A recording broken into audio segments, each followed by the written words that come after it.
কেটে নেওয়া যাক। চলুন, আপনি আলুগুলা ছিলে নেন, আমি কপিগুলা কেটে নিচ্ছি সুন্দরভাবে। আজকে সুন্দর রান্না আজকের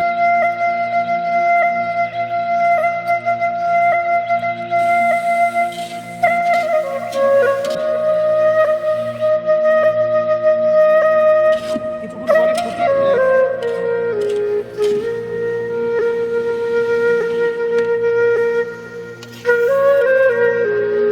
সবজির মধ্যে ডিমটা ঢেলে দেওয়া হবে।